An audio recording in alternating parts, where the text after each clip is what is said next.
Okay, everybody, thank you for being here tonight. This is the first meeting of the Master Plan Implementation Committee. Before we get into introductions and discussions, I'm going to first read a paragraph that we're required to read, given that we are doing this meeting remotely via Google Meet. So bear with me as I do that.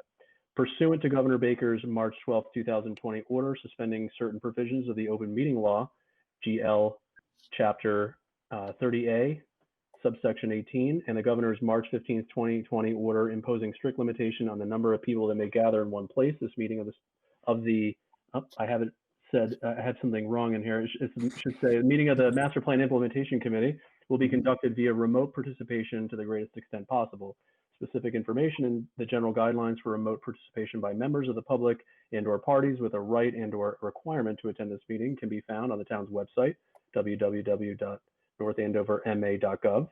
For this meeting, members of the public who wish to watch the meeting may do so on their televisions by tuning into Comcast Channel 99 or Verizon Channel 28, or online at www.northandovercam.org. No in-person attendance of members of the public will be permitted, but every effort will be made to ensure that the public can adequately access the proceedings in real time via technological means. In the event that we are unable to do so, despite best efforts, we will post on the Town of North Andover website an audio or video recording, transcript, or other comprehensive record of proceedings as soon as possible after the meeting. If the public would like to participate in public hearings, please email your question/comment prior to or during the meeting to ashapiro@northandoverma.gov. That's spelled ASHAPIRO @northandoverma.gov. The question/comment will be read during the proceedings and responded to accordingly. So with that, I will, as we haven't done anything in terms of electing officers yet, I'll call the meeting to order. It is 5:04. Just to introduce myself, and we'll go around and get everyone's introductions. My name is Andrew Shapiro. For those who haven't met me yet, I'm the Director of Community and Economic Development. If you haven't heard my name or seen me yet, the reason might be because I'm still relatively new to the town. I've been here since November. And then, of course, all this fun stuff with COVID-19 kicked in. So things have been a little hectic in town hall, but I've enjoyed my time working for the town so far. And I'll toss it over to Gene Enright, who's going to be my partner administrating this committee. Gene, I think you might be on mute. You're right. Hi, everyone. For those who don't know me, I'm Gene Enright. I'm the planning director. I've been with the town for 10 years now, and I'm looking forward to getting this started. Actually, it's really exciting. We put a lot of work into creating the master plan, and I am anxious to start the implementation. Great, thanks, Gene. And because everybody can't see where they are on I'm just going to call people out and ask them to introduce themselves just to make this a little easier. So I see we have Board of Selectmen Chair Chris Nobley. If you want to introduce yourself, Chris. I'm sure people know who you are, but want to give you an opportunity to speak too. Sure. Good evening. Hi, everybody. Really excited that we've all come together here, and this is just we got a huge task in front of us, but I'm excited for this whole group. So I'm going to let you guys run and jump into it. Great. Thank you, Chris. Appreciate that. Stan, you want to go ahead and introduce yourself? Stan, I think you're on mute.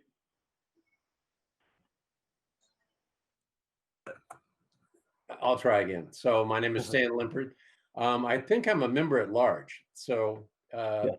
My credentials are, I've been intimately involved with the Historical Society, Friends of North Andover Trails, the Stevens Memorial Library, and the public schools in town. But I think most specifically, probably my association with both the Historical Society and FONAT is some references I bring to this committee. So, great, thanks, Dan. Kelly, why don't we go to you next? Hi, my name is Kelly Cormier. My family and I have been in North Andover for about 8 years now.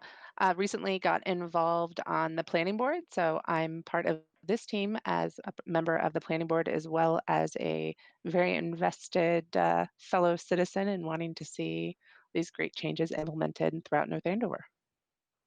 Great, thank you, Kelly. How do we go to Holly Williams?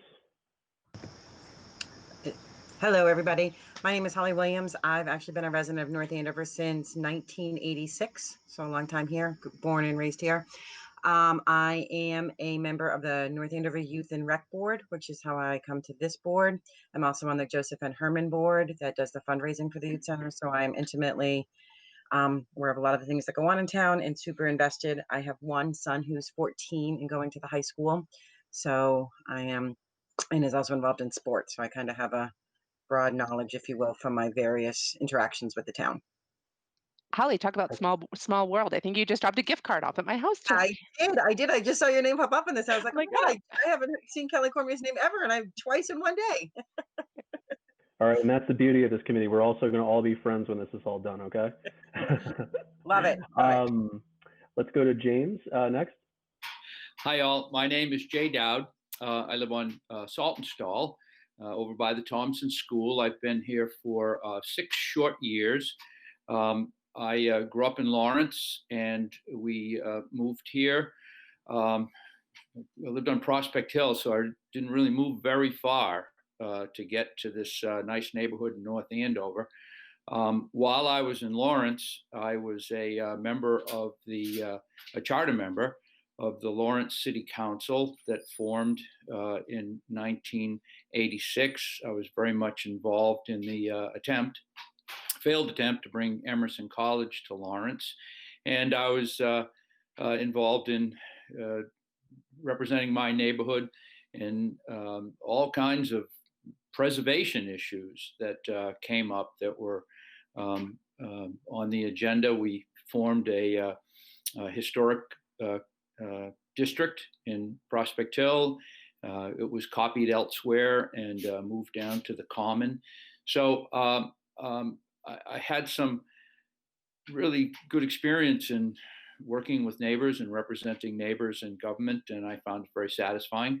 So when I came here and my good friend Jim Weaver said, hey, how about joining the Historical Commission?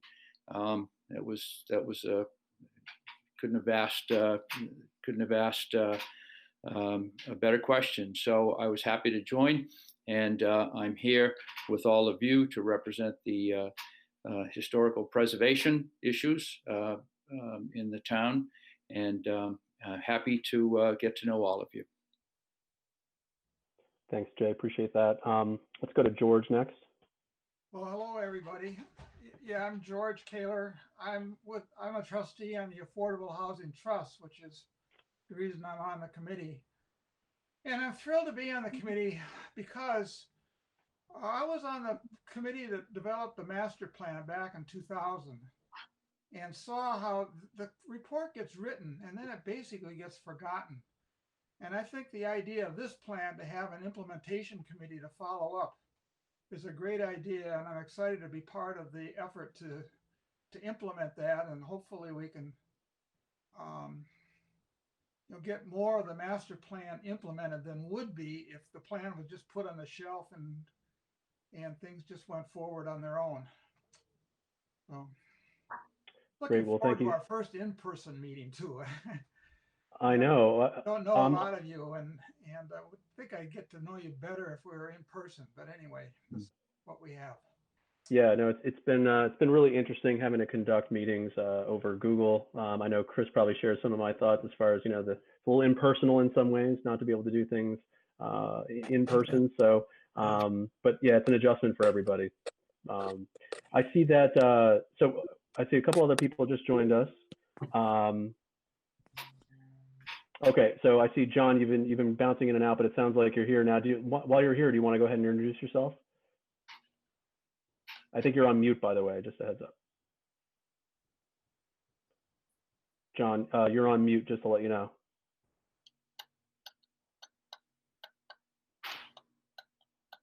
Getting out the kinks there, guys. Oh, here we go. Sorry about that. Yeah, sorry.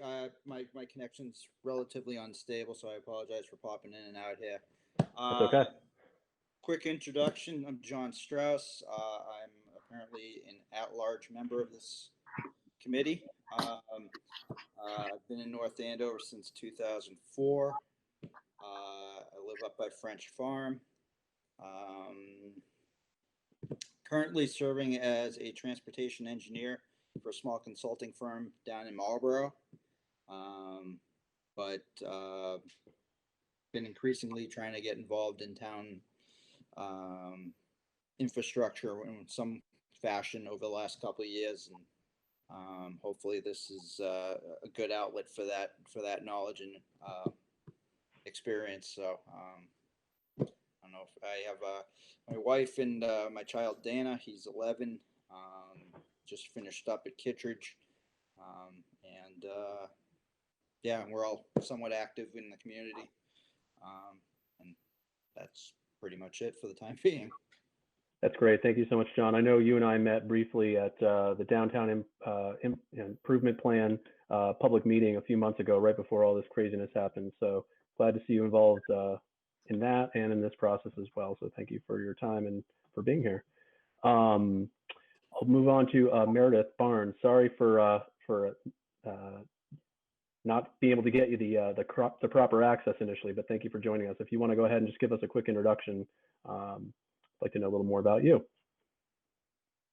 And I think you are on mute, by the way. If you there we go. Oh, there you go. Hi, so Meredith Barnes Cook. I am a North Andover resident since 2001. My son is an extremely grateful recipient of a phenomenal North Andover school education, from being part of the Cubs preschool program when he had an IEP all the way up through graduating high school. He just headed back to begin his third year at Rochester Institute of Technology. So I can't say enough about the school system and the town as a whole.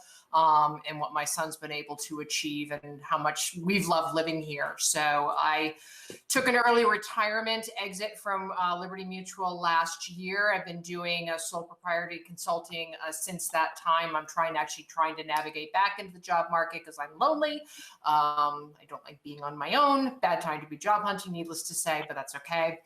But much of my career has been about developing and executing roadmaps for large and ever shifting and growing organizations, and navigating through the range of too much demand and not enough supply, and the contending of priorities, and just making those tough choices for the larger good of the company. And when I saw this committee opening this opportunity, I saw this was a great opportunity for me to start giving back to a town that has given me and my family so much.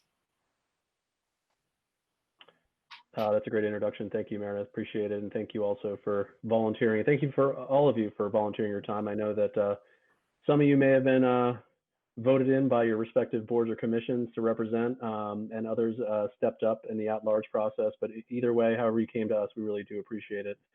It's important to have robust public participation in these processes. And this is definitely a high priority for me as the Director of Community and Economic Development. I know it is for Jean as the Planning Director, and it certainly is one for the whole Board of Selectmen and other leadership in town. I think we want to see these priorities shift forward and not have our master plan just sit on the shelf kind of lifeless. So this is a great opportunity to move things forward. In the interest of just being on the record about attendance, so you all introduced yourselves. I'm just going to note another member that we have who is at large, Jonathan Strauss. Doesn't seem like he showed up tonight. Oh no, John, you are here. Sorry, I apologize. I think it's Lou. Lou's not here. Correct. Yes, Lou's not here. So Lou is our lone member that looks like he wasn't able to make it. And he, for those of you who don't know, Lou is chair of the Conservation Commission. So hopefully we'll catch him at a future meeting, or maybe later tonight if he's able to join us later. Moving down the agenda here, we've done introductions.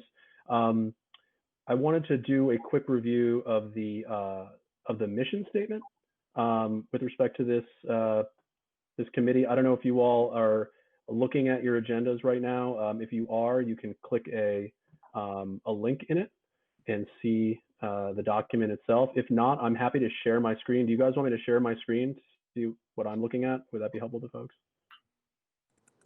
Hey, Will, okay, I'll just do that. Let me pull that up.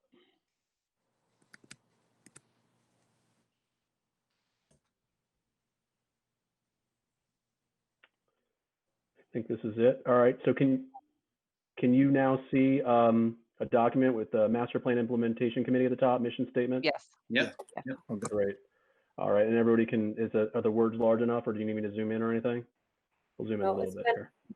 Fine. That's good, okay, great. So as you can see, you know, I don't need to read to you guys, but I'll just summarize. You see the Board of Selectmen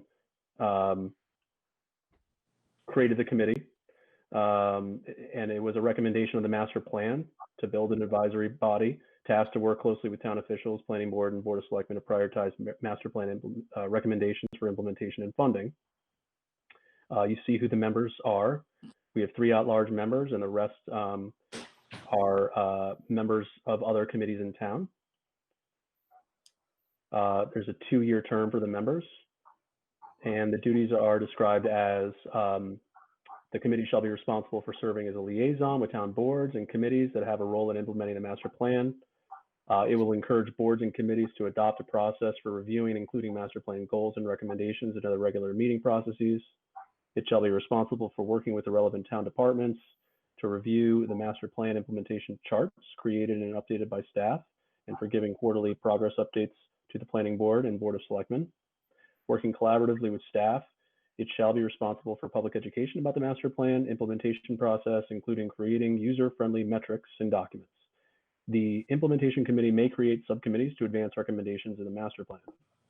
And finally, the committee is responsible for conducting its activities in a manner in which is in compliance with all relevant state and local laws and regulations, including but not limited to the open meeting law, ethics law, and public records law.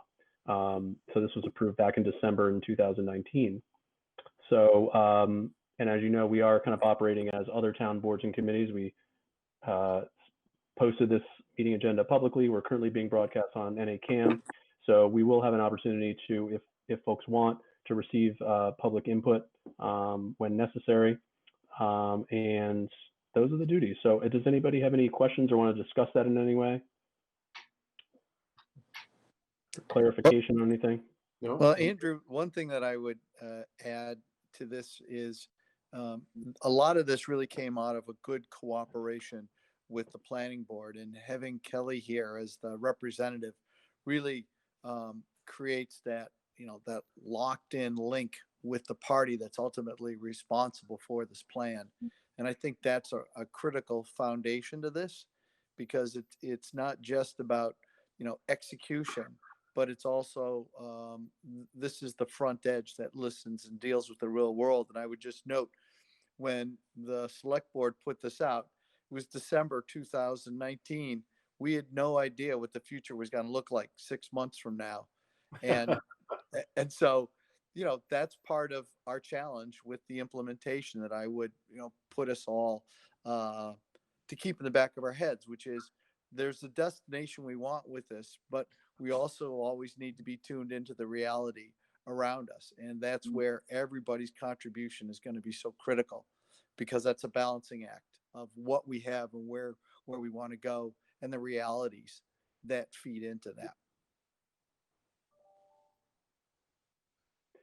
Thanks for that, Chris. And that's great perspective, especially as someone who obviously participated in the process to set the whole committee up. So appreciate that. Does anybody have any other thoughts or comments on the mission or our duties or anything we need to be thinking about moving forward? The only question that I would ask, Andrew, and maybe, you know, Jean, who's kind of going to be our continuity person on all of this, because she's seen it all. Early on in this process, when the master planning activity was just getting started in some meetings, our then town manager made some statements to help clarify what the objective here was. And the statements that he made sort of strongly indicated that this master plan was about a master plan for, if you will, town infrastructure, not sort of the philosophical ideas on where we want to go and what we want to grow up to be, but it was like what the sort of the underpinnings were that we needed to be able to operate as a town. And he wanted that to be, it seemed like he wanted that to be clear so that people didn't start kind of getting off target. And I'm just wondering if that's something we might want to think about right up front so we don't get off target. You know, what specifically are the bounds for what we're going to try to do here? You were invoked by name, Gene. I don't know if you have any comments in response to that. I mean, I could provide my own comment, but I'll let you, if you have any thoughts on what Stan just said. Yeah, I'm not sure I could speak to what the bounds are, but I will say, Stan, I mean, I looked at it more as a vision for the town, and the chapters and the goals out of those chapters were significantly overlapping. So I think it was a consistent message throughout each chapter, and I think it's a good guide if you look at it in whole.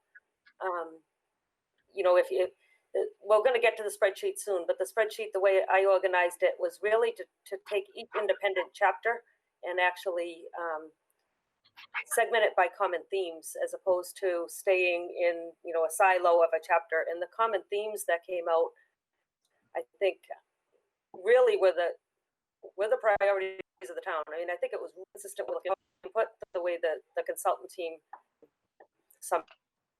I'm not sure infrastructure, that word in context using it, and I think the topics that the master plan addressed is certainly the priorities. And then what we need to work through is, how do you guys want to set the priorities for implementation? Because obviously they can't all be done at once, and it's an iteration, and it's going to take a long time. But certainly some they have to be prioritized, I think, in order to gain focus, so that we don't get off track and not think that it can be done overnight. That's my opinion. Yep. And I would just add, just in terms, and I don't know if this is exactly driving at what you were saying, Stan, but just to give you a practical example, you know, one of the first things on the spreadsheet talked about, one of the common themes talks about advancing sustainability, for instance. And, you know, one thing that we're working on right now, and obviously through this process, you all are going to learn a lot about what the town is actually doing on a whole number of priorities throughout town.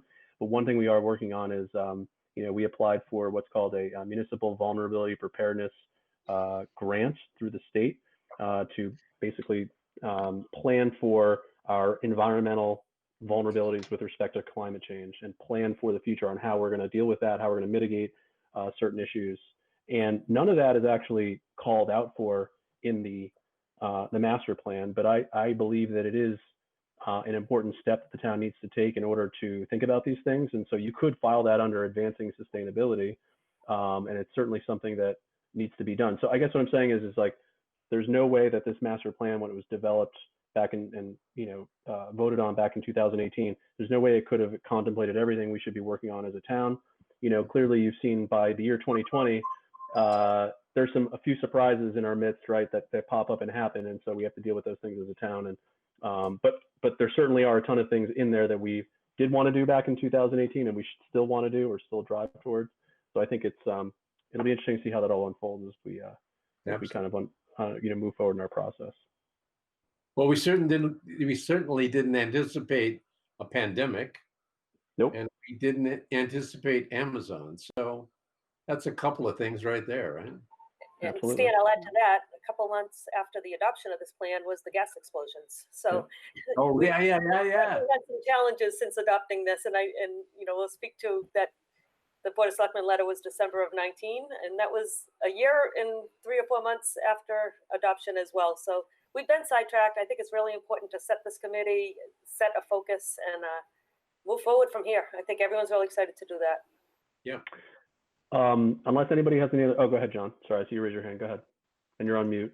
There you go. All right, let me unmute myself. So I just have stepping back real quick, just more of a question of general mechanisms here, where we serve as pretty much the keepers of the master plan, but as far as intake to where, how do we engage with the select board and planning board as far as, say, a project is presented to the town, it goes through the normal channels. How do we dovetail into that?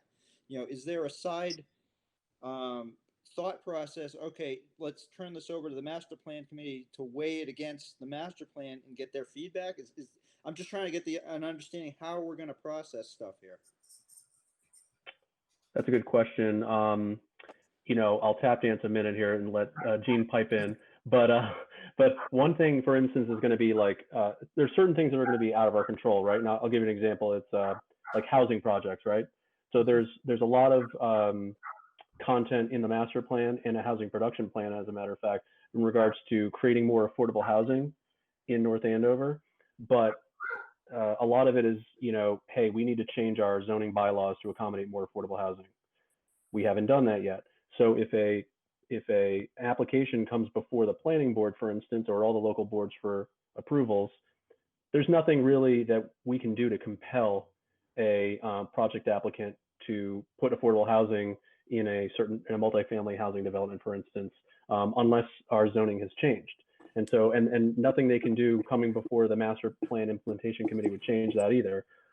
Now, the planning board has every right to say, hey, we'd like to see you include affordable units in your project, and it is a master plan goal of ours, so we'd like to see that happen.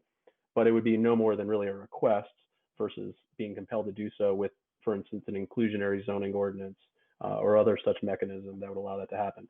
But I don't know if there's other examples, Gene, that you could think of where if a project was brought or it was being brought forward either through the select board or in another way, that the master plan implementation committee would have a time where they could somehow evaluate it to make sure that it was in line with master plan goals and strategies or something else. I don't know if you have any thoughts on that.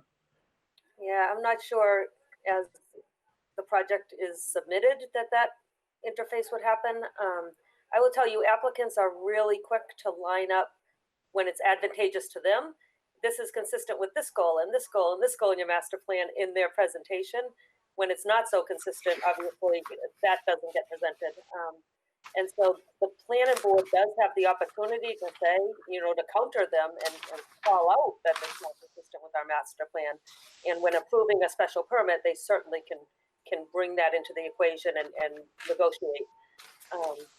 But I think the opportunity is more on the prioritization, and then I think part of tonight's going to be discussing how you can interact with staff and really get updates. I think you're going to be surprised on how much is being worked on that may not necessarily be being reported out. And so I think an assessment of how many of these goals actually have some steam going, and being able to take this spreadsheet and color code it or put symbols on different things, however it may be, just the initial step of identifying what is and isn't being worked on, and then prioritizing what needs to be. And given Chris's comments at the beginning, reality is that it can be, like there is opportunity. Go ahead, Meredith. Yeah, two-pronged question. My assumption is that part of what we'll be looking to do is prioritize across the different master plan elements. So it's not prioritization within land use separate from housing, for example, but it'll be kind of shuffling that full deck and trying to look at everything all inclusive. I'm seeing some head nods. Yeah. Okay.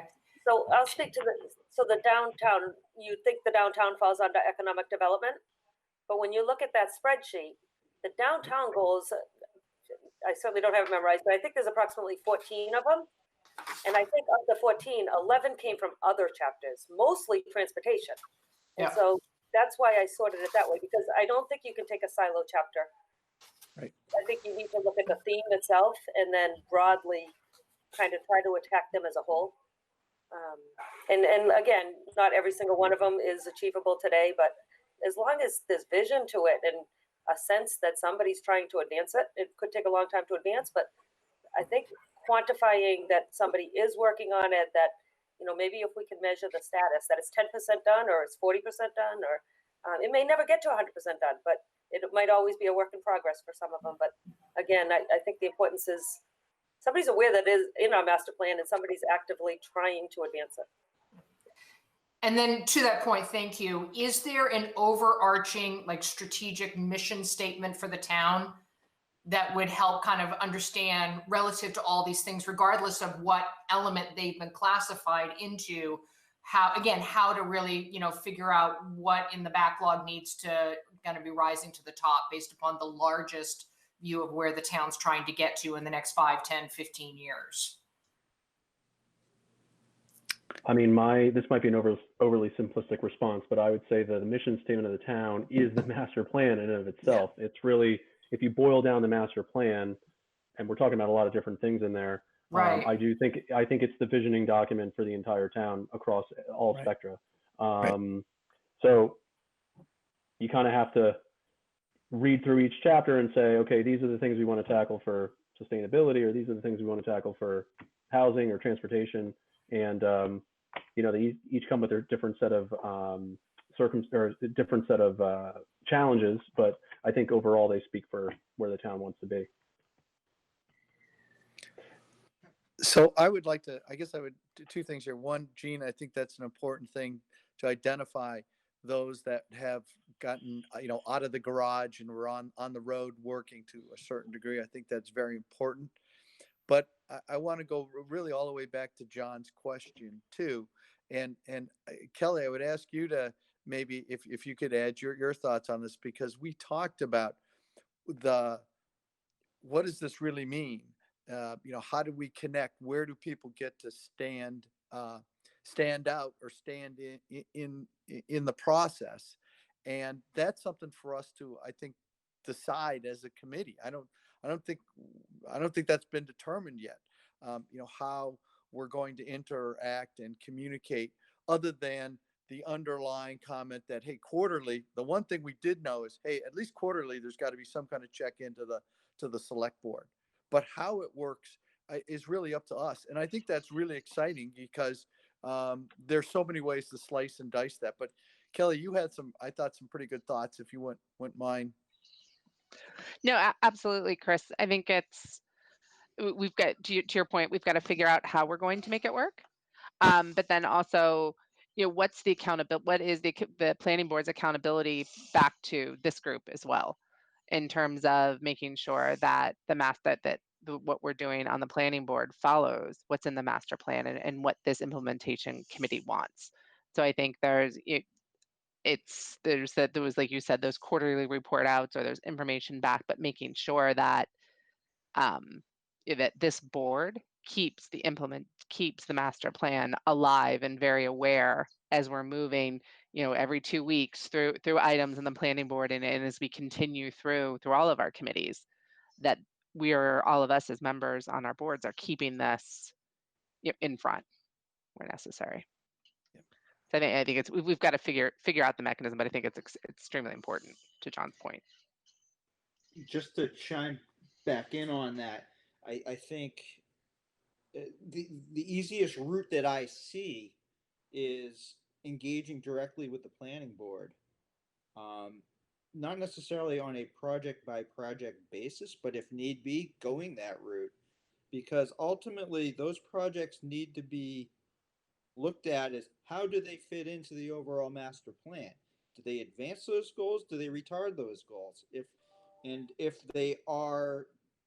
there's a project being proposed that does not fit into that, how do we work presumably with planning board and or the select board to steer that in a direction it needs to go in order to? And if a developer, for instance, comes in with a project that meets all planning board requirements but does not advance the master plan, how do we have any measures to take corrective action to do so, other than saying other than zoning changes or whatnot? And I think this is one of these things we have to decide is that something that this committee wants to do, and what authority would we have to do that? And I don't have that answer, but I think that's as we figure out our ground rules, right? And elaborate on our mission. I don't know, Andrew or Jean, if you have thoughts around that. Well, so my thought are, like, on the authority issue, there's no question that this committee has authority insofar as looking at the master plan, engaging the different committees that oversee various aspects of town functions to ensure that they're doing things related to what the master plan wants to see executed. But I think ultimately it is the authority of those individual boards that are overseeing projects to decide that individual projects are in line with master plan goals or descriptions. So you as a planning board member, you would have to evaluate projects based on that. And I do think it would be onerous to some degree for this committee to sort of mine each project. I think it's definitely a worthy desire to want to do that. But I think where I think this committee is most effective is if you're going to advocate for things that are more wholesale changes that then trigger the types of projects that the town wants to see. So like I'll go back to the affordable housing example. If this committee decides, hey, we really do want to push forward with an inclusionary zoning ordinance or see that happen because we feel there needs to be more affordable housing in town, you push that forward, it gets adopted at town meeting, presumably, or some form of it does. And then now every project that comes before the planning board that proposes, let's say, more than 6 units or more than 10 units, inevitably has to either offer some money to the Affordable Housing Trust or implement some amount of housing units in their project. So you're accomplishing your goal. You're making sure that that a portion of the master plan is followed through on by your commitment to push these agenda items forward. I don't know if that answers your questions, John, but and I think also just to say this, I think our role may evolve as we see things unfold. What I'm saying right now and what you guys are discussing right now may change in a couple months, as you see how projects happen and how we get to know each other and how we see our work unfolding. We may decide there's another way to tackle things. So I don't think we have to behold ourselves to one way of doing things from the get-go at this meeting. Andrew, it seems to me, and the way I've been trying to think about it for myself is, I'm thinking about this more like our town finance committee. They don't have any direct operational responsibility, but they have a very strong advisory mission. And that's, am I sort of heading in the right direction on that as far as this committee goes? I mean, yeah, to a certain extent. I mean, like for instance, the finance committee, right? They have to review the budget right every year before it goes before Board of Selectmen and then ultimately town meeting. I don't know if there is something that has to happen every year or every budget cycle that has to happen before the master plan implementation committee, or if you're just on a rolling basis, just continually meeting to discuss, policies in town and moving projects forward. Like if a zoning change was proposed, for instance, if there was like a citizen petition for a zoning change, I don't know if it comes before the master plan implementation committee. I don't know that they're compelled to do that.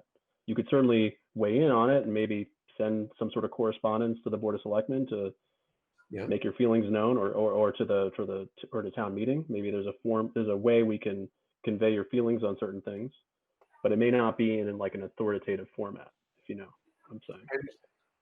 Yeah, I understand. Can I? So that's yes. This is George.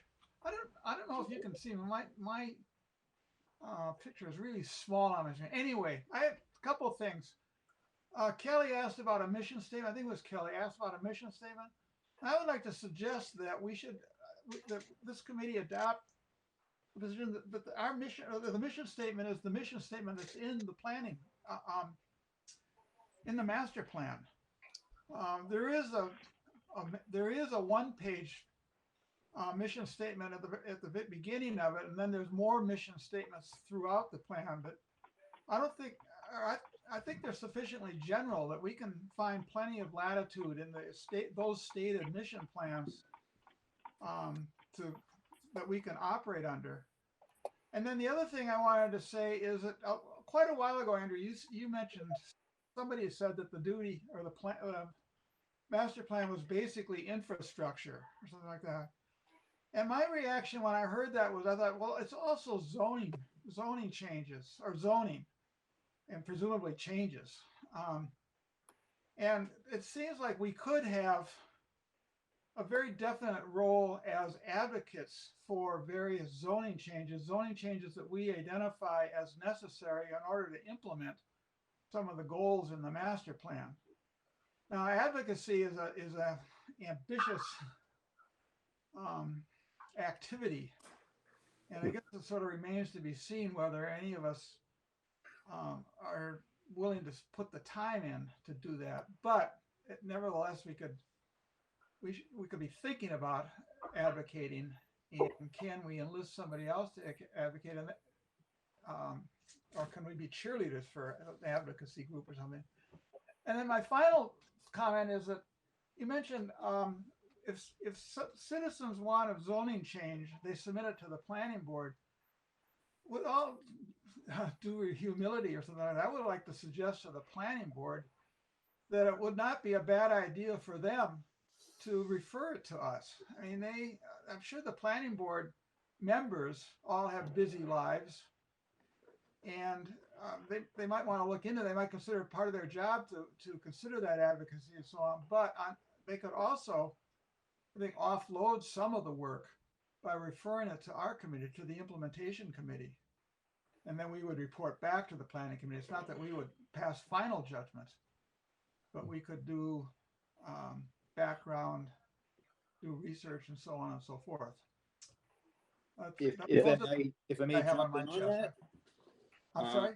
If I might, I just want to kind of piggyback off your idea, because I think we could get a lot of traction out of that if we were to consider doing a subcommittee within our particular group to examine zoning and potential changes that we would recommend to be made to help us be more, to help us align better in the future goals of the master plan. Now, it's not my forte, but I think in keeping with our mission statement and what Andrew first read, where we can create subcommittees, that might be something that's perfectly set up for us to take care of in that regard, to get a zoning subcommittee. Some of this might be done by subcommittees.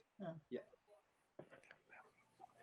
No, these are all great thoughts, and I appreciate everyone's participation in the discussion. This is great. What I would say right now is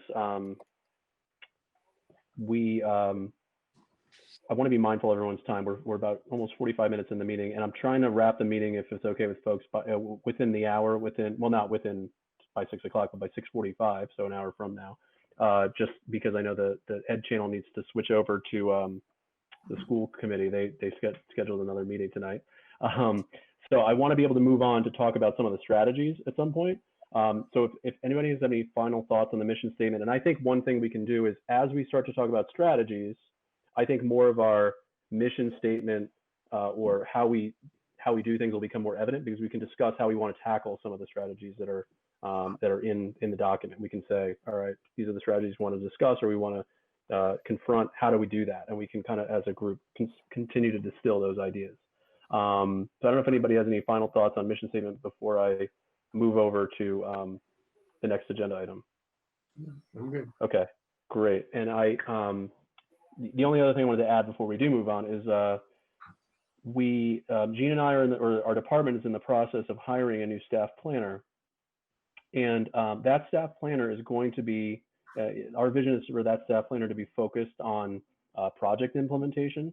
And we want them to work actually closely with this committee. So we could see them helping with, reporting out on a quarterly basis and helping to execute some of the projects that you guys decide that we want to move forward on, do some of the research.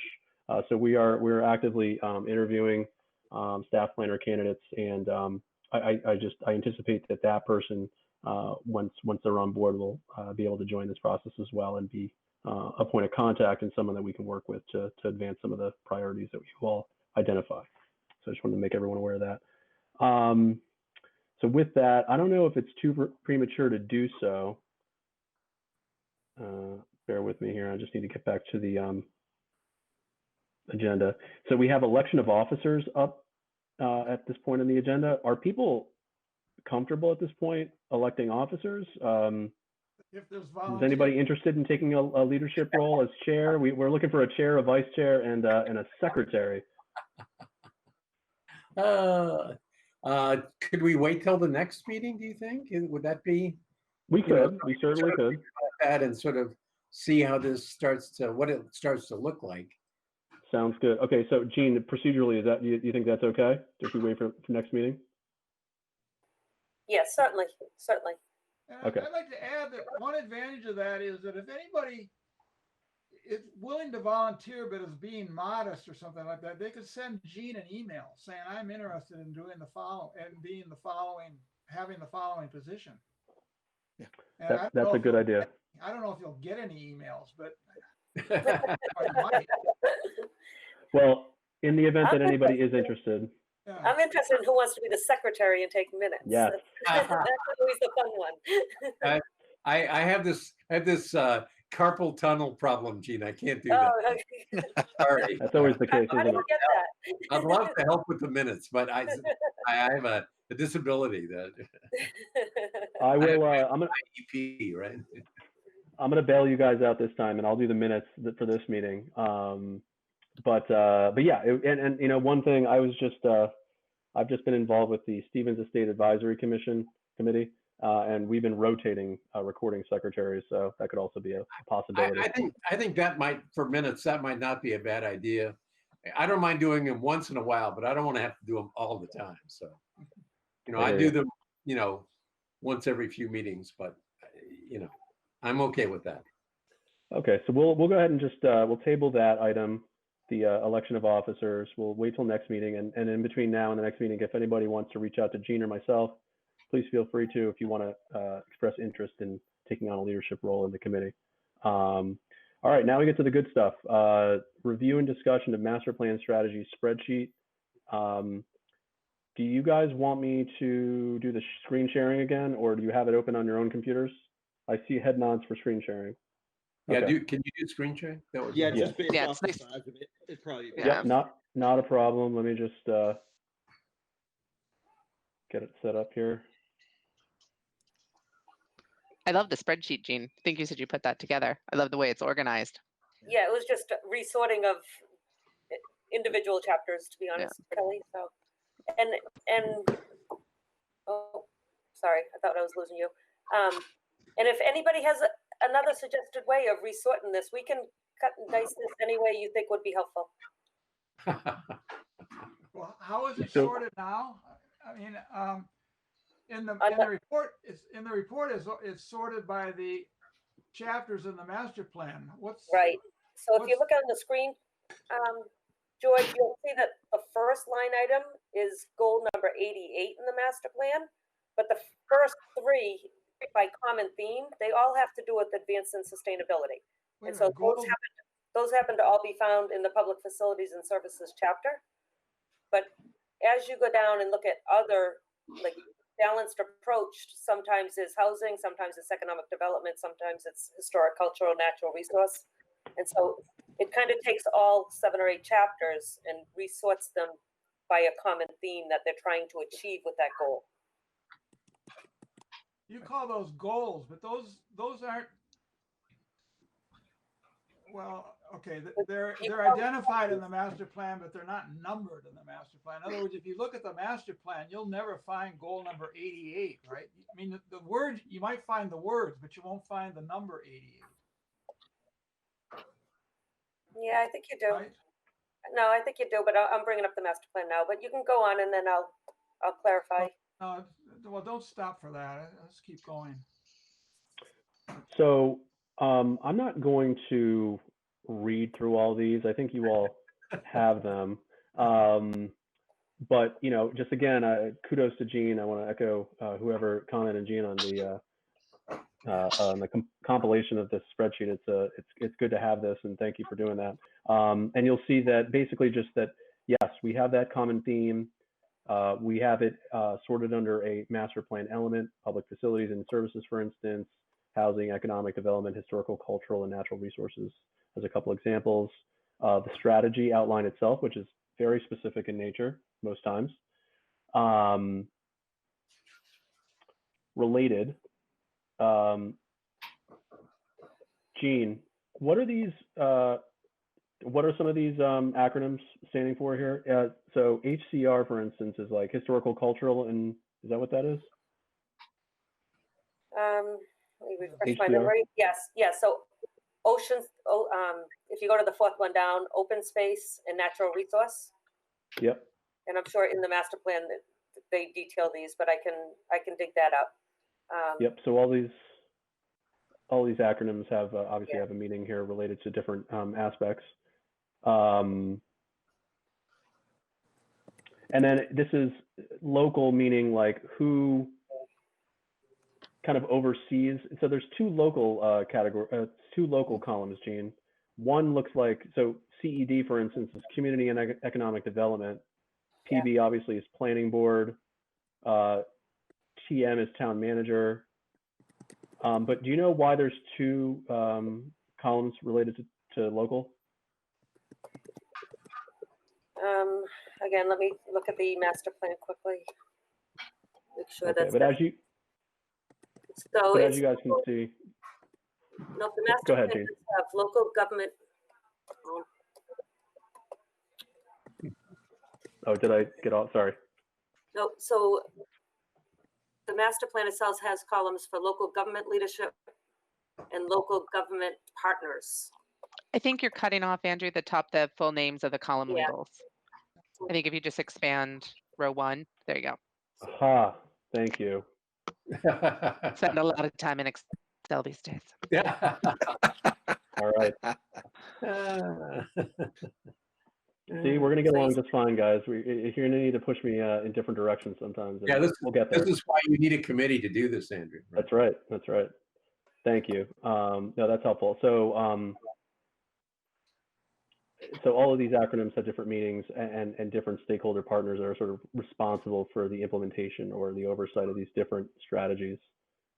And then there's a time frame contemplated. You know, obviously 6 to 10 years is kind of a somewhat medium time frame. 11 to 15 years is obviously a longer time frame. And then of course, nearer term 1 to 5 years for some of these. They were all assigned different levels of effort or difficulty, from minimal to difficult, moderate, in between. And then resources that are required, staff time or budget in most cases. And there's some comments in some of these budget. There's, you know, $4 signs here, meaning this must be a big budget one. This one has to do with investing in streetscape infrastructure. So that kind of tells you why that particular item is a higher price or higher budgeted amount. So I guess what we're trying to do here is, and this kind of goes to a comment that Chris had earlier, is a lot of these things have already started to move ahead. So I think what a good first step would be, unless folks disagree, would be to kind of take stock of what the town has already done in terms of addressing some of these strategies. And I think we want to just discuss with you all how you want to go about evaluating that. If you want to break off into subcommittees, if you want to break off into individual groups, if you want to assign different people to talk to different stakeholders, so that we can come back at a future meeting and discuss and kind of be able to put on a spreadsheet in note form, let's say, what are the things that have been done to advance some of these goals. I guess my question might be, Andrew, there. So right as we're looking at the sheet here, it's sort of like we might have to make a decision up front, which is, if we're going to do subcommittees, do we do them by these theme areas, or do we do them by the master plan elements? Question, right? Or another option is sort of by expertise or experience that's needed. There's a lot of ways to slice this, because some of this is about gathering information, some of this is about communication, some of this is about organizing it. So I would throw that in there, that there are also particular sets of skills or processes that you could break this down into, not just what the actual item is. Right. And the other thing that's not in the sheet, because it's hard, is the impact of each one of these lines, right? So, I mean, some have some impact, some could have significant impact. Yep. And you might want to sort by that to say, what are the highest impact lines in this spreadsheet? And should we start with those first, whatever they are? Because it's sort of it's either the bang for the buck or low hanging fruit. Pick the catchphrase you want. But I mean, that's another view. I don't, I'm not advocating for that necessarily, but that's certainly it. You know, I guess we would feel sort of badly if we spent some amount of time working on some of these items, and it turned out that we had not had time to get to some that could have had a potentially higher impact or something. Just saying. Sounds like a good approach. And I was just wondering, within here where they have the time frame, and I forget the exact title, was that already done by the master plan committee? Because the time frame, like, what does the time frame mean? That's how long it takes to implement it, or Yes, the yes. So priority? that was the consultant's estimate on how long it would take to achieve that strategy. Okay, so it's not a workaround to a priority for the master No. plan. And okay, committee. Okay, so If I no, there's no recall priority here. correctly, Okay. if I recall correctly, and Chris, you may remember some of this, but my sense was the Board of Selectmen felt strongly that they wanted to have input on prioritizing which ones got done. I think that now maybe be deferred to this group, but prioritization was certainly a topic early on. Okay, so that hasn't been done in any way. Okay, I was Right. starting in for time frame as a priority, but I was wrong. Gene, I guess that's sort of what I'm implying is that, you know, that might be a first discussion of some length where we talk about what we think the priorities might be. Right, and so to speak to your point, and I haven't looked at it in the manner that you just suggested, but my thought is the most impactful ones are probably the most expensive ones, and the first step for those would be to get a budget. And as you know, we just came off the budget season, so the low hanging fruit may be, you know, just get some balls rolling here and be able to check off some of these and get vision to this group. So sure. Well, yeah, I mean, you could take this sheet and you could sort it any number of ways. For example, to Kelly's point, we could sort it by time frame. Then we could say, okay, all the ones we could do in a year or two, let's look at those first and see what that is. Or well, that's point, Gene. We could say, okay, let's look at the budget required or the estimated budget necessary to do this, and say, you know, what are the big ticket items, and are those the ones we want to be thinking about because they might have the highest impact, or they might be impossible to do because we'll never. I don't know. You know, we could just keep sorting this sheet different ways and see if it gives us any insight into priorities. Yeah, Stan, I would. Sorry, have budgets been set aside or allocated for any of these plans? Because some of these projects, I'm guessing, have been not necessarily accounted for, but they're in some way, shape, or form the Finance Committee's recommendation. So have there been any monies allocated for these that we need to look at, even if they are 3 to 5 years out, because there are monies there? So if you look at the downtown grouping, the downtown master improvement plan, the common theme is the downtown improvements. For that, I was successful at getting grant funding through the Columbia Gas funds that were allocated to the town. So we have started a consultant on that project. We've had one public meeting. We have conceptual plans ready to go for a second public meeting. However, given COVID environment, we haven't been able to hold that second public meeting. And so funding for that was provided. And in this budget cycle, we just approved funding for the update to the 1987 watershed plan. And so that funding was approved this June. And we've just sent out requests for quotes to 4 different engineering firms to send us quotes to update that plan. And sorry, Andrew, what's the time frame on the downtown improvement? Sorry, just looking at your spreadsheet here, for example. Okay. If you could slide over, Andrew, or whoever's controlling the spreadsheet. There you go. Okay. Yep. Sorry, just wanted to know where it was. So 1 to 5 years for 1 to 5 years. But the plan is going to lay out a plan, and then each individual item is going to take budgetary requirements to actually implement it. And so the plan is a conceptual plan that the town is going to weigh in on and say, yeah, I do want 4-foot wide sidewalks here. I want more trees here, you know, whatever that plan may be. And then we have to implement that plan too. I would just I think to answer it succinctly, there's not dollars assigned to any of these in the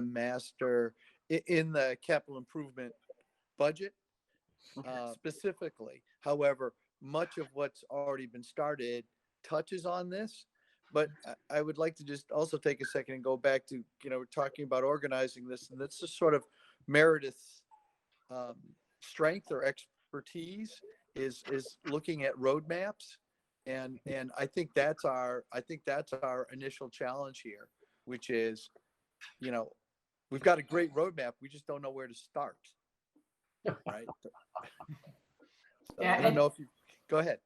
As I appreciate the positive feedback there. And I was going to weigh in second Stan's point about impact, or what I might call value. I think that really is a key thing to try to figure out how we can put that some type of classification. So you can find, there could be a low effort, medium or high value thing.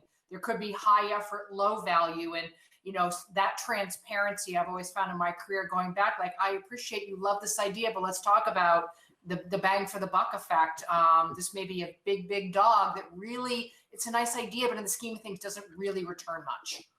Well, interesting, Meredith, interesting. So, I could also imagine combined metrics. So if I combine cost, schedule, and potential benefit in one sort of complex metric, and then sort on that, things that are sort of cheap, but take almost no time and have some impact, might end up higher on that list than we might imagine, because they're easy to do and aren't very expensive, right? So agreed. Like planting a few trees might be higher on the list than you might imagine when you combine the metrics, right? So anyway. Yeah, because it's the individual line items value, but to your point, Stan, sometimes there is a lot of win in a cumulative delivery of a variety of small things. Right. It's progress, it's movement, even if it's not the big thing, it's a semblance of small things that in totality, their combined impact is significant. Individually, they're not exciting, maybe relatively speaking, but in combination, they can be pretty great. Well, I assume Chris would agree that if this committee could have some near-term positive results, that wouldn't hurt at all, to show that we're doing something and we're trying to have some impact, even though it may be relatively simple, not a problem, that would be good, right? Well, I will say, Kelly, you may recall we had that discussion about anything that happens in this town. If it's touched by the master plan, there needs to be a sign that says your master plan. Your master plan at work, right? Yeah. And, we'd laugh about it, but that's really half the battle, is the communication of this, right? So the communication and getting credit for the town getting credit for doing all of the work that the town people want, right? Absolutely. So having that. So Andrew, does this committee have a budget so we could go out and get 50 lawn sign that says your master plan in action? We could certainly work on that. And I would just say that the lawn sign that you have that doesn't cost any money, or actual real dollars that you can account for right in front of you, is the website, right? So we want to make we want to make a pretty good presentation of what achievements have been made through the master plan process on the town's website. We have a master plan implementation committee web page, and we'll work with IT, and we can work with you all on making sure that we really kind of boldly display what's been done, what we're working on, and what we're driving toward. Yeah, certainly a communication plan for everything we do, right? That we're here, we're doing this. There's this list of, hundreds of things. And to Jean's point, there's a good section, this many of them are already being worked on by your master plan, and that your master, by your town, and continuing to communicate that so people know. And, in the next year, we're going to work on this next 10. And here you go, make sure people know that it's happening. So it's truly a communication and marketing plan. Yeah, and I mean, part of those lawn signs, back to the lawn sign idea, at the bottom is, a link to a website, right? Or a QR code or something, whatever you want to do, and I think communication can be multifaceted. Not everybody does the same thing. And, a lot of people aren't as web focused as a lot of us are, right? So a lot of people respond better to lawn signs. You never know. Yeah, it's everything, right? Because who are we trying to communicate with? Everyone in town. So it's, we've got to figure out all the different modes, right? Is it a newspaper article? Is it the patch? Is it Facebook? Is it the town site? Is it the website? Is it a lawn sign? Is it a flyer? Something that, a booth at town fairs or things in the common when we get to have those again. It's all of those different things, right? Good idea, Kelly. Good idea. Andrew, would you mind, could you explain to me what, my eye has caught on catalytic parcels. And as we discuss where to start, I just find that an interesting concept is investigating the catalytic for their both zoning, their appropriateness. Are we marketing them? Are we talking to the owners about development of these? I'm just looking for a place to start, and that seemed like a good one. Can you, Jay, can you please, if you don't mind, just read the entire strategy, just because I haven't been able to identify it here on, yet on the and give the whole number. It's A number, yeah. or by number, yeah. Number one, catalytic parcels land use. Review Oh, the I see. Okay. Good Street Growth Overlay District and update the zoning bylaw to ensure the district encourages the types of uses that are attractive in today's market and consistent with the direction of the master plan.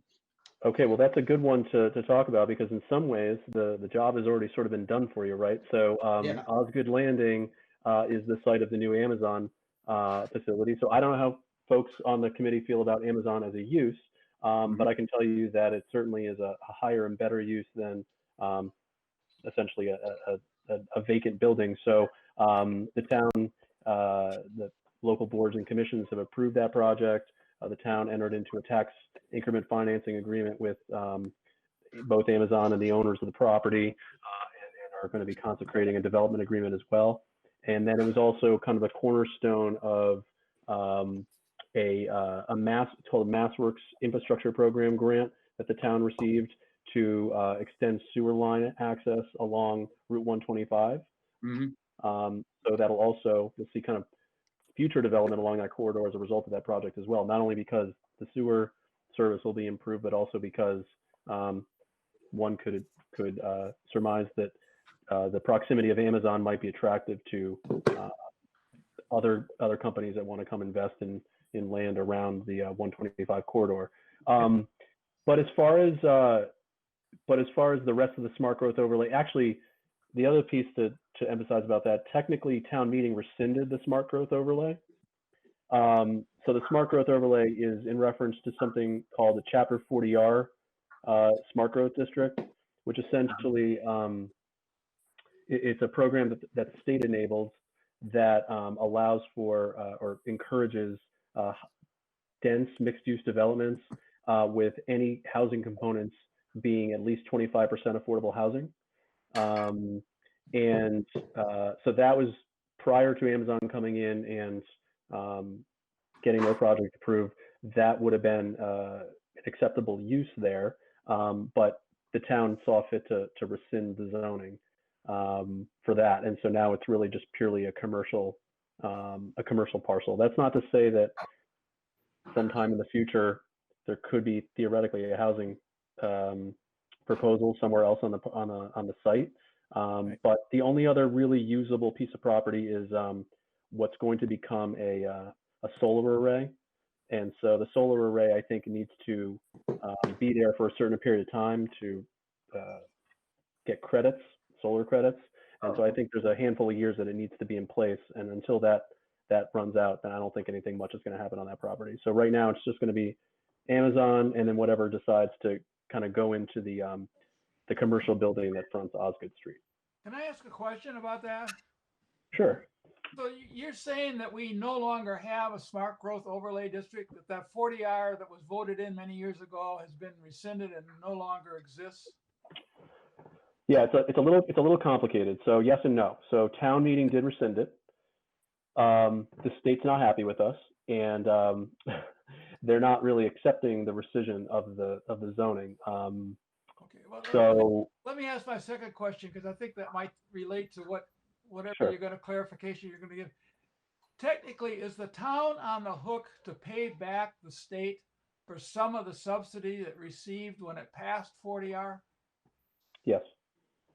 So now that's unless something else is decided. And when I say something else, I mean if the town identifies another 40R zoning district that they could use as sort of like a replacement for having rescinded the previous 40R smart growth district. Or there could be another arrangement, legal discussion with the state about not having to pay back all or some of the subsidy that was given as a result of approving that smart growth district. Andrew, that sounds like a master planning issue. Well, absolutely, because I mean, if let's say the committee had seen this coming down the pike before town meeting, this committee could have had an opinion on whether or not the town moved forward in rescinding the 40R zone. Now, I wasn't here at the time when this was all going down. One of my comments probably would have been, I don't know that it's necessary to rescind the zone, because if something else is built in that zone, then it doesn't have to be an affordable housing. In other words, it's just an overlay. You know, people will tell you all the time, an overlay is just an overlay. You can always go with underlying zoning to execute a project. So it's kind of like you're just taking a tool out of the toolbox. You're not preventing something from happening. You're just preventing you're just preventing alternatives from happening. So I don't know. And then you have the issue that we're dealing with now with the subsidy payment that the town now owes the state. But so this catalytic properties matter seems to be, correct me if I'm wrong, but identifying where the hot development could be down the line, and to be prepared with the proper zoning and what do we want there sort of decision making, right? Is that what would be, could be, should be the case with properties we've identified as catalytic? Correct. And I mean, I would say, you know, my suggestion would be, for instance, given both the Amazon project happening and the sewer project happening, you know, maybe it's appropriate for the town to undertake an area plan for the Route 125 corridor, look at it holistically as a corridor, say, okay, we should secure funding, whether it's a grant or something else, or secure funding through the general fund to secure a consultant to look at this and go through a holistic planning process on an area level along the Route 125 corridor and say, what are the opportunities here?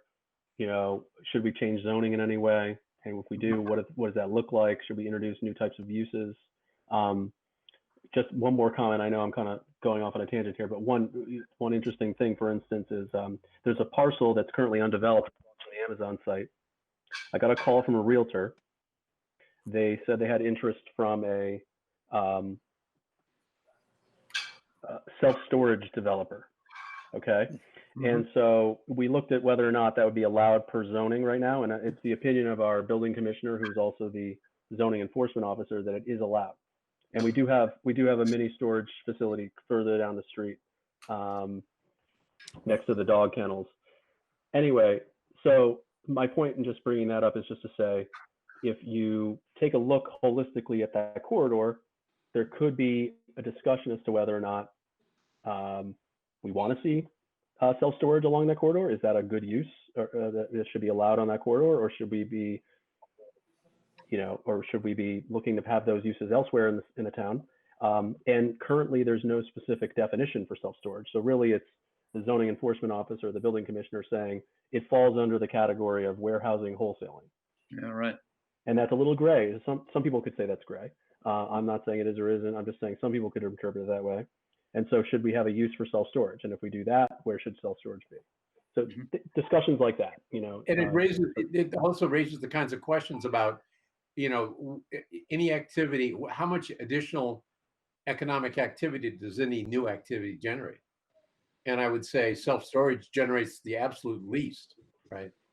I mean, it doesn't generate any additional economic activity. So, but if it's allowed, well, no, I understand. You're right. Yeah, of course. We're kind of stuck with it unless we get things revised. So the question being, do we come up with some sort of zoning overlay or something on, you know, or we discuss internally to say, all right, how do we form something that allows the most bang for the buck on a particular parcel? Right. But I think you guys are a step further back from that, whereas I think you're saying we want to prioritize looking at that corridor. So Right. we think that the town should prioritize funding, getting a consultant to do that work. Right. And then that process happens in parallel to what you guys are working on. So that's happening. And you guys could certainly have input in that process and participate in the public process that always happens when we do planning. But I'd say where you step in is in the initial portion where you say, yeah, we, you know, given Amazon and given the Route 125 corridor, and there's a lot of uncertainty. You know, remember also along that corridor, there's Barker Farm. There's the Forgetta Farm development. I mean, there's a lot of land use questions there, right? So maybe it's appropriate for the town to maybe tie time for the town to really kind of look at that area and plan for it appropriately. And it would be this committee that could certainly push that agenda and say it's a high priority. Well, that was just a thought as a place to start, because it seems that it crosses over in many of the other subcategories. Absolutely. Economic development, business, car, all that sort of thing. And, you know, the idea of initiating a study with some expertise to help us with this sounds pretty good. So we're talking about prioritization. And I'm going to kind of engage Jean here. So forgive me, I'm kind of talking out loud to Jean. So Jean, we're talking about prioritization. And initially also I talked about sort of taking stock of the strategies or other things in the master plan that have already been done and how we investigate what's already been done. So I guess my question is, should we be directing folks to do one or the other? Should we be directing folks to first look at taking stock of what's already been done so we can catalog where are we in some of these strategies?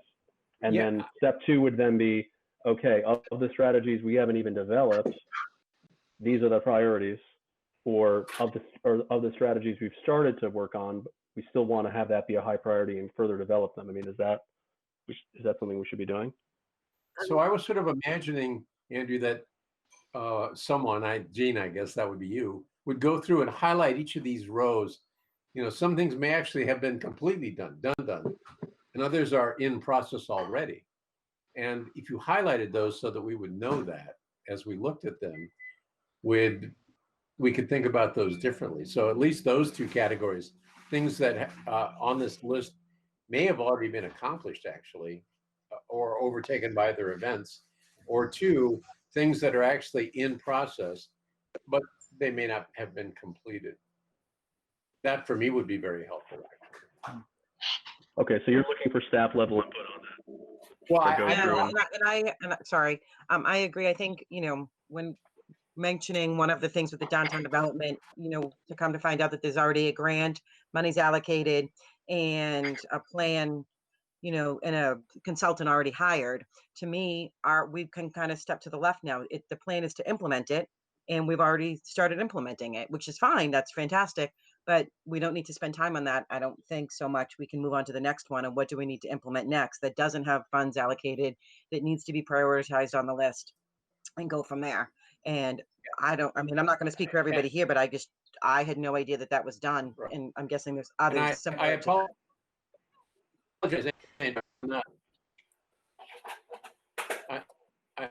I'm not trying to. Stan, I'm not sure. I'm not sure if you can hear us, but I think your connection's a little bit slow right now, so we're having a hard time hearing you. Jean, I don't know if you have anything you want to add while Stan's regrouping there. Nope. I mean, I would agree. The first thing is to do an assessment as to the stage each one of these are in, and somehow show that in a meaningful way. And I will just say, like, some of them it may be, oh yeah, I started a tree program. We planted those trees at Grogan Field, and that's not exactly what the intent of the goal in total is. So just because it's been started, I would suggest doesn't mean that we kind of move on from it. Some of them might just need a broader plan to consider it on the way. So that I agree. The first thing is to do some type of an assessment, and that's going to be town-wide. So that, Andrew, that will take a little effort to get department heads together and have them provide meaningful feedback to us. And then the next stage, I think, would be looking to you guys to determine, as Stan said, you know, whatever way you want to cut this up, and decide how to prioritize and start to have kind of an impact of moving it forward. And I think your authority is going to be to do that. I think your authority is going to be to start working with people to say, when can this start to be advanced and how are you going to advance it? Well, it seems like we could start coming up with how we want to prioritize things before we get started. It sounds like, Meredith, you had lots of ideas around that maybe we can at least come up with, what's the rubric that we want to use? What are the combinations of things? And we could start to do that. So then when we get the list of status, we could kind of go, okay, here's the ones that haven't been started, or maybe we look at everything, Jean, based on what you said, right? Just because things are started doesn't mean we can, they're off our plate, but. So I would suggest, and you do what you'd like, but if I can turn that report around to you in a couple of weeks, maybe if you can establish a subcommittee that can come back with some type of recommendation for the next meeting as to how to do that prioritization, or to make a pass at the prioritization and then talk it through. And it seems Meredith certainly has a skill set in that. And so if you have the time available, maybe a subcommittee can start to formulate that. Yeah, I can definitely brainstorm some ideas, and then we can all collaborate through it and see what we think. As the total self-professed newbie for town work here. So, I'm going to be coming at this and you're going to be like, that makes no sense from a town perspective. So bear with me. You know what? That's actually a welcome thing. I think sometimes what we need are the outside the box thinking on some of the things and get out of the mold of how the town always does stuff or how any municipality always does things. So believe me, it'll be refreshing to hear new things. Okay, so I'm just about out of time myself, unfortunately. Okay, so let's see. Do we want, Jean? Do we need to nominate an official? Or do people need to vote themselves into a subcommittee to look at the strategies or into the prioritization? Unless it sounded like Meredith just volunteered on her own to brainstorm some things. So if you want to set up a subcommittee that you could meet quickly before the next meeting, I think that would be helpful. Alternatively, if you want Meredith just to report out at the next meeting, that could be good too. Meredith, I'd be happy to help. Yeah, I was just going to say, Stan, could you help me, please? Pretty please? Yeah, no, absolutely. I think you have some vision on this. Yeah, so yes, we'll be in touch. Perfect. Okay. Andrew, to answer your question, I don't think that needs a motion, but if you feel more comfortable with the motion to establish that working group, okay. I'm happy. I'm just trying to play by the rules here. Just want to make sure we're doing things the right way. Okay, that's great. Thank you, Meredith. Thank you, Stan. And if anybody else wants to reach out to them, please. I don't know. Meredith, I'll be happy to join you in that effort. Perfect. I would just suggest, so it wouldn't be a quorum environment with what you're working on, that's all. And three's fine. Yeah, 3 is fine. And I just realized that I probably haven't sent email. Would it be helpful if I sent everybody email addresses for everyone so you can reach out to each other? All right, I'll follow up with that, and you'll see each other's email addresses so we can easily communicate. Andrew, I also noticed that on the town website under the Master Planning Committee, George's name does not show up and Lou's name does not show up. Yeah, I've been meaning to get in touch with Jillian and Chris. Yeah, so there's a couple people that I need to talk to about making sure that's updated. So I apologize if not everyone's currently represented on the website. We'll make sure we'll get that updated. Yeah, I understand. Andrew, I actually have the screen that's being shown to the audience tonight that has all those. So I'll just forward that. I approved it today. So I'll just forward that to Jillian. She can use that to update it. Okay, excellent. Okay. And should we all be using our North Andover email addresses? So first of all, whoever has a North Andover email address, I've already, for anybody who had an existing one, I've been now transferring over to communicating through that. Did anybody sign up for a new one through Chris recently? Because I know Chris reached out to people. Whenever I got the initial emails about it, I set it up. So me too. You did. Okay. So does everyone have a North Andover address, and does everybody want me to communicate through that? No, I don't have one. I don't have one either. I don't think I have one. Okay, so all right, so there's a few people. Well, the bottom line is, so John, do you want me to communicate, and Meredith, do you want me to communicate through North Andover email addresses for you guys? Yes. Yes, please. Okay, we'll do. All right. The only challenge I have with that sometimes is, you just have to be careful to check it, because sometimes people are, they're obviously checking their personal email, and sometimes they forget about this other email address they have for North Andover. And then Jay and Holly, I think George, do you guys want North Andover email addresses? Not No. really. No. I don't No, have- Not really. I already manage 3 email addresses. I don't need a 4th. Thank you. Okay, I'm not gonna force you. So that's fine. Just so folks understand the whole North Andover email address thing, it's just to make public records requests a little more seamless. So you don't have to be. So if there is a public request for a bunch of emails from this committee, no one's rooting through or asking for personal emails, which actually technically are. They can be requested because if it contains official correspondence from this committee. But I have a sneaking suspicion we're not going to get any public records requests, but maybe I just jinxed us. I don't know. So with that said, I think we're on to just, I don't know if we want to quickly discuss how frequently we want to meet. Are folks comfortable meeting once monthly? Is that okay with everybody? Does that make sense? Okay.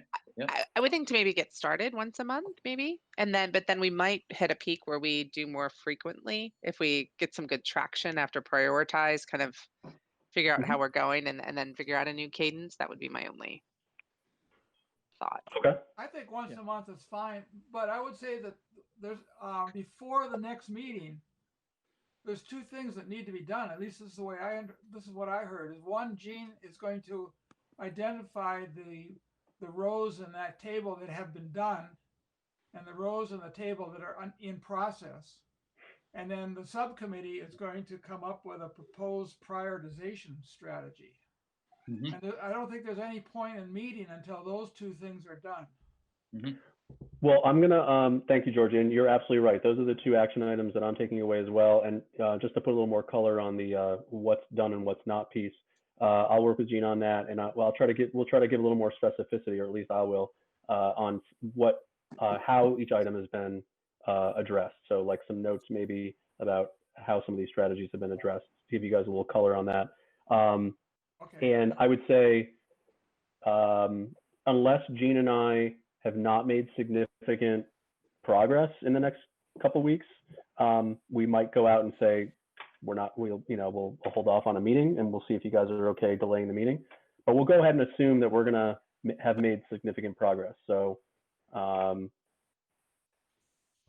can I just we can yeah, go ahead. Can I recommend that we at least could set a recurring time? Maybe it's the 3rd Thursday of the month at 5 o'clock, if that works for everyone, just to get it on the calendar of NACAM, because airtime has been just somewhat difficult in this environment. So if we can just start with maybe a recurring meeting, and if this time of day works for everybody, and if Thursdays work, just pick one. Yeah, I prefer this time when it's remote. Once we're not remote anymore, hopefully. Might be a little more challenging to start at 5, but this works great for me personally during this time of remote meetings. Yep. Are other folks in general agreement with 5 p.m. Thursdays, at least for now, until further notice? Yeah, I can make it. I can make it work. It's not ideal for me because I'm actually in an office. I'm just happen to be home today. But if need be, if the consensus is this works, I can make it work. Okay. And if it becomes problematic, if we get into this rhythm and it becomes problematic, please let Gene or me know, and we can certainly try to accommodate setting a new meeting time. All right.